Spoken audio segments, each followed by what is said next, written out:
All right, so I did get one question in advance for this live stream, but before I get going, if there are next semester you end up wanting to chime in and ask me questions, the live streams are open to anyone. They're basically office hours. So if you're interested in partaking in my live streams, future semesters, I don't have issues with it. Just shoot me an email. I think the channel itself shows you when future live streams are. That said, I'm not sure. I never really look at my YouTube channel as anything other than a creator. But yes, future semesters, if you have questions about organic chemistry, general chemistry, advanced chemistries, you're free to come in and stop by. A lot of you have probably looked at the videos and seen a lot of my time is spent playing the banjo. So I definitely have time on my hands to answer questions. Now, the question today comes from Organic One, and it's the discussion board about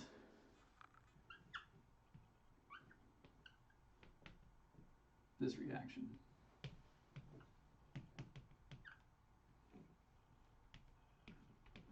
So you're starting out with trans-2-butene, and you want to synthesize 2-butyne. And you're going to take 2-butyne and you're going to convert it to 1,3-buta-diene. So that's the first question. Two of the questions that ask you, what are the name of the products? Butynes are, or alkynes are named just like alkenes.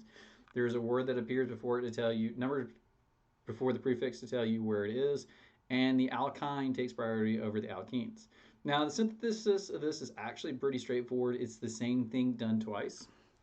So for step one, my recommendation, brominate it, and this will give you this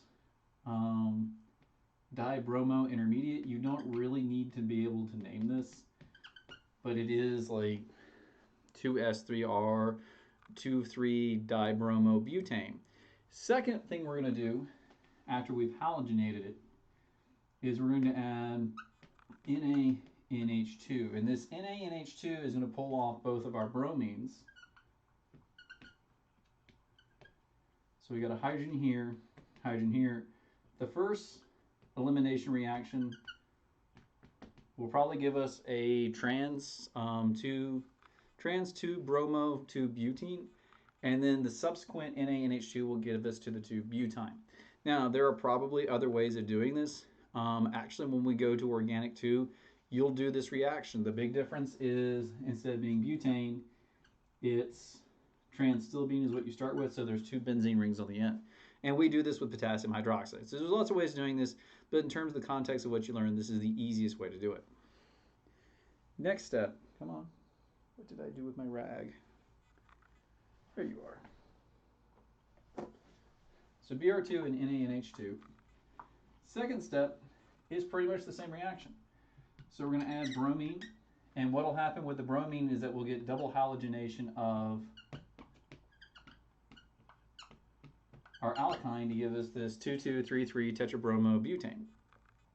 Tetrabromobutane, react it with, again, Na2.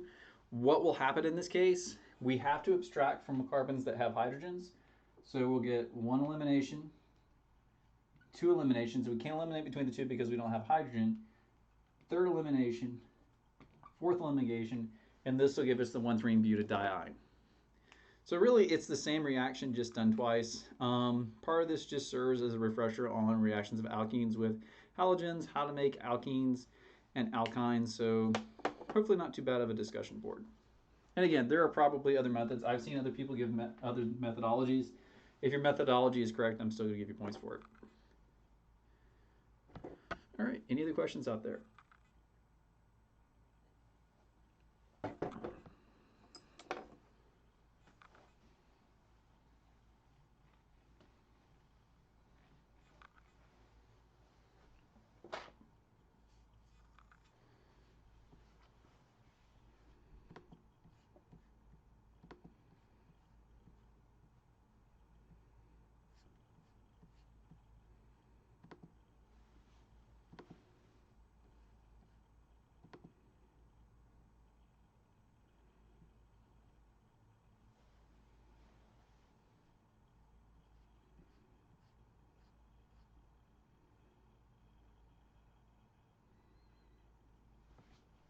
All right, no questions?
No, real question. Orgo 1, final exam material question 33.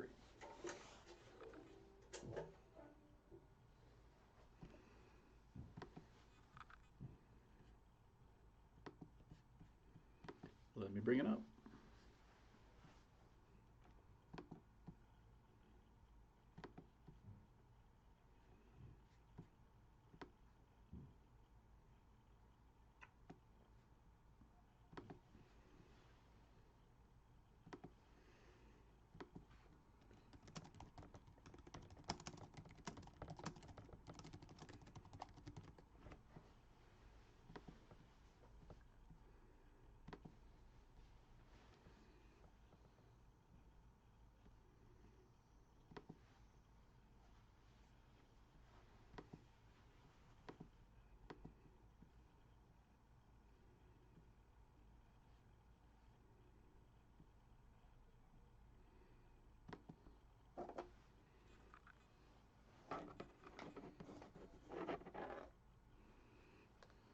Oh boy, a synthesis problem.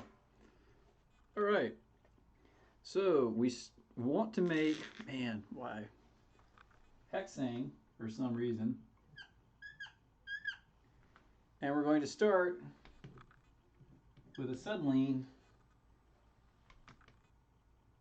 and ethylene. Okay.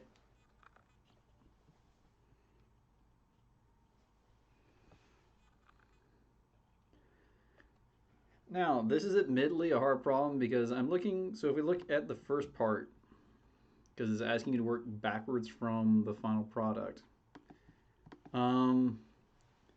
Which of these would be a good option? Well, every single one of them contains 6 carbons, and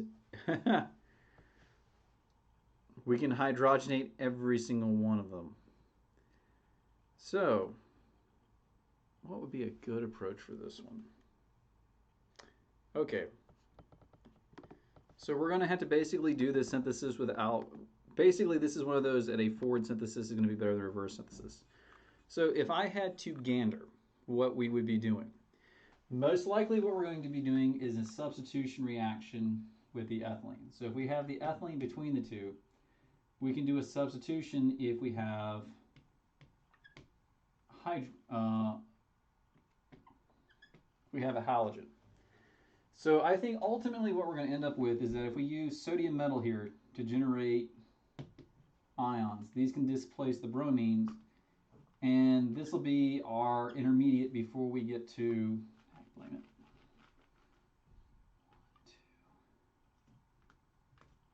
it. This will end up being our starting intermediate. So this is my guess looking at the problem is that, because most likely what we're going to do with acetylene is do a substitution reaction. So if I had to guess what I think the starting point would be if we were going the other way, is that we're going to hydrogenate a central alkyne. So let's see if I'm right. And I've never actually, I don't actually haven't worked this problem in a long time, so let's see. Yep. So to do this, we're doing a substitution reaction. So your electrophile, the one that likes electrons,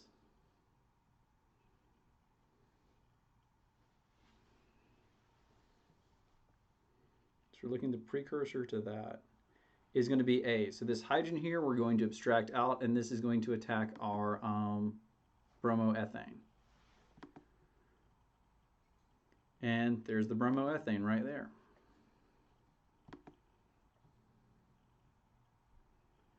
And where do we get the bromoethane from? We're going to do it by halogenating an alkene.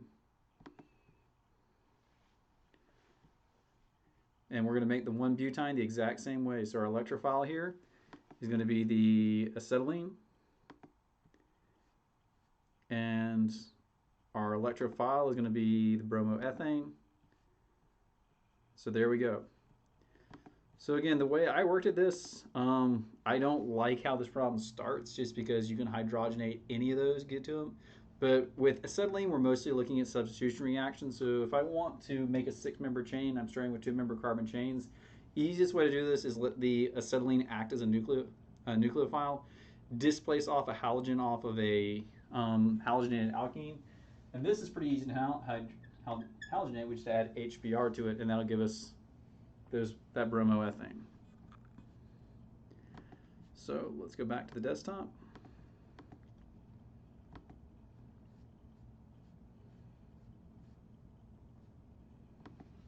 It's going to ask us for our precursor. So the way, step one,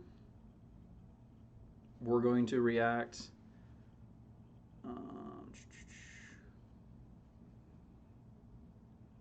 conversion of ethylene to bromoethane, easiest done with HBr. This is going to add directly across the double bond.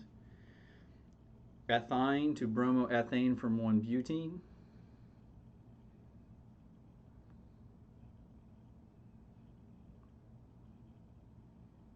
Okay, so we need to abstract a proton.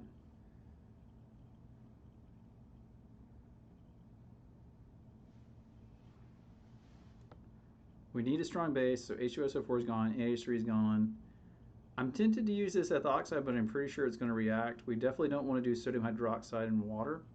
So my guess here is I'd be worried about this NaNH2 NH3 reacting with the HBr to do a double elimination and give us ethylene. So I'm going to guess ethoxide. I'm going to guess it's going to tell me I'm wrong though. Yep.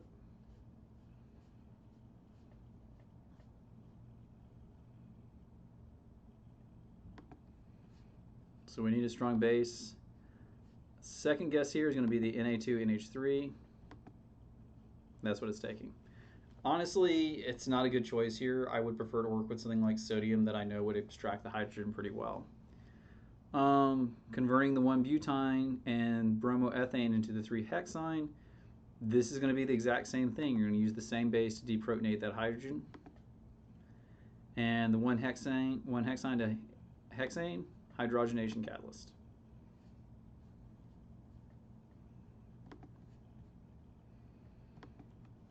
So to summarize, because again, I do not like how this writes it backwards. The way we're going to go forward with this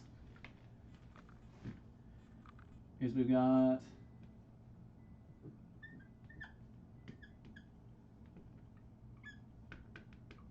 two ethylene molecules we're going to hit with HBr. This is going to give us bromoethane. We're going to hit our acetylene with NaNH2 and an ammonia solvent. This will give us an anion. This is going to attack the bromine or attack the bromoethane to give us this compound here, the 1-butene. We're going to react the 1-butene with another dose of NaNH2 dissolved in NH3. This will also displace the bromine, and give us, didn't draw that very well, the 3-hexyne, and then we're just going to hydrogenate over that of our platinum catalyst, give us the hexane. Right, next question. I won't be able next Wednesday or Thursday to do finals, so could you give a brief overview of what to look out for on the Orgo 2 final? So if you go to the syllabus and download the syllabus, within the syllabus there are what are called student learning outcomes, SLOs. There are 30 SLOs for 251. There will be a question corresponding to each of those. Now, they're not going to be like long synthesis problems, or if they are synthesis problems, you're not going to be asked to derive the synthesis problem so much as you're going to be asked to say which of these routes is viable for making a given compound. There's going to be naming, going to be reactions, there's going to be characterization. I would say the questions are not as in-depth as a typical exam would be. That said, the breadth of this exam is much larger because it's covering all of test 1, test 2, test 3, test 4, and alkyne ether chemistry. There's a lot more to know. But that would be my suggestion to look out for, is just kind of be well versed. I think the hardest part for a lot of y'all, go back. Optical activity is something we haven't touched a lot on just because it kind of gets lost in the minutia of doing these reactions, particularly when we get to alkenes and alkynes. Like, there's not a lot of things that optical activity can pick up on. So I'd say go back and just refamiliarize yourself with the optical activity if you don't remember it. Carbon-13, 1H NMR, IR, again, these are going to be pretty basic level questions. It's not going to be like, oh, here's an NMR spectrum, rederive it. More, here's an NMR spectrum, which of the following compounds would be consistent with it. So like not revert, you're going to be given a multiple choice exam. So you're not being completely like asked to derive something, mostly comparing which answers make sense with what you have. Rachel Abbey, sorry, thought that was Rachel Mobley. Different section. 252. 252, same thing. Go to the syllabus. There's 30 SLO questions. Now, the thing you're going to notice with the SLOs, they lean heavier towards the final exam material. That's just the way the course is written. That said, we're still expected to assess those 30 questions, even though they lean heavily to the last test material. So I would say it's going to lean a lot heavier to the biological molecules, but mostly like knowledge-based questions, like which of the following is like a steroid, which one of the following these is a polysaccharide, things like that. You're going to see, again, a sampling of all things. The reactions will be the same way. You're not going to be asked, hey, derive a synthesis, mostly like, here are 4 syntheses, which of them would actually achieve the conversion you want to make.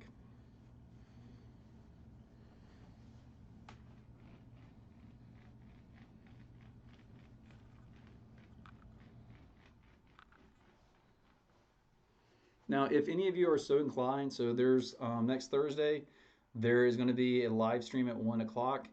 Priority will be given to the students who organized it, but anyone can come in and ask questions. I will give the option for one more slot. I'm not going to create it. So if you want one more slot for a live stream, send me a request. Wednesday afternoon's kind of blocked off at this point. I'm not going to give it the Tuesday, the last day of exams. But definitely Thursday, Friday, and Monday.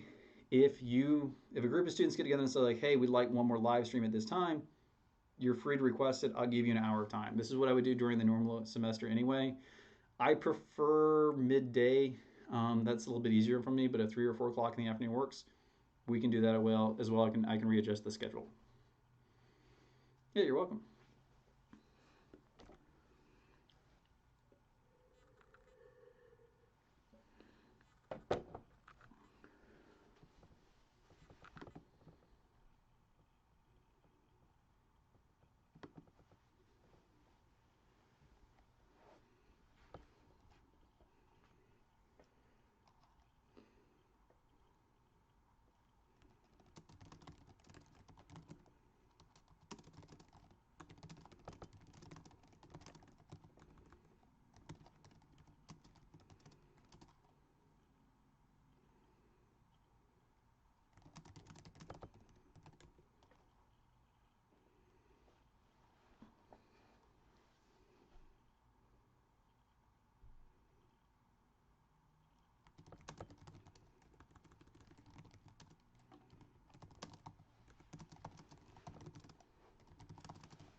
Could one of you send me the link that you're using to see the stream, just so I have a student who says that they can't access it. So if you just send me the link in the text.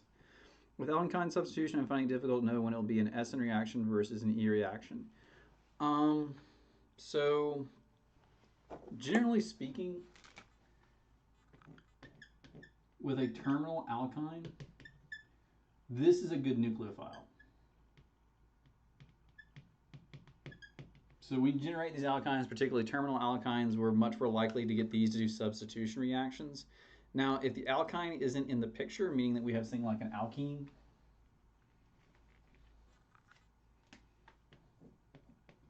these are where we're going to be focusing our efforts on elimination and potentially substitution reactions, but mostly elimination reactions. But in general, we use alkynes to do substitution reactions. And particularly when we start getting to organic 2, we use it for carbon coupling. So if you have something like this and react it with acetone, this will attack the carbon to give us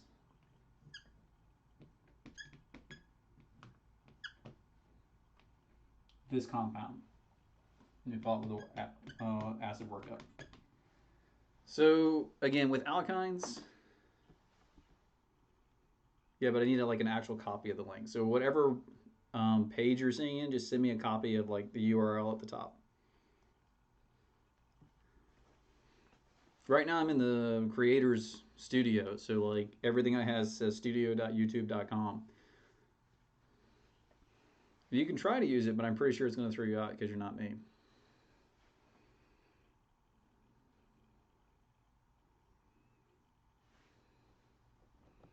Now, particularly with these, because I'm guessing this is the other question you're having.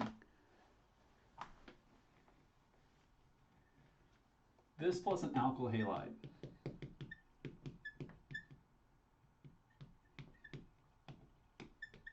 That's when you'll get the SN2. So if we have an alkyne in a highly basic solution with an alkyl halide, that's where we're going to get the substitution reactions. It's not a good enough base to do elimination.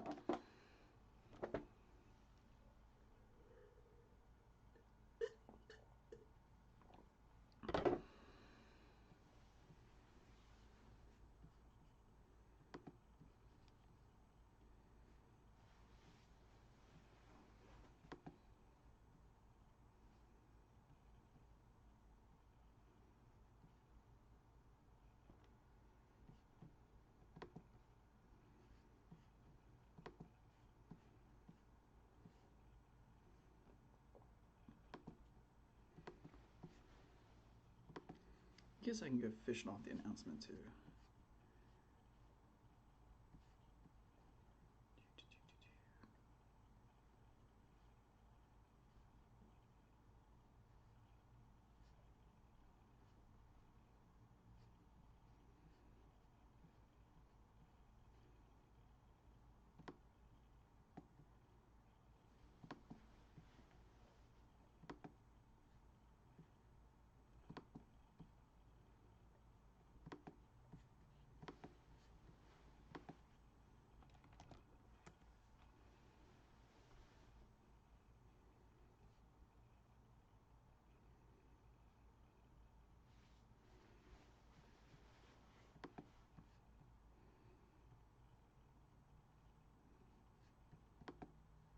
Yeah, you're welcome.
Fingers are really tired.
Fingers are so tired.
Fingers are shot. Okay.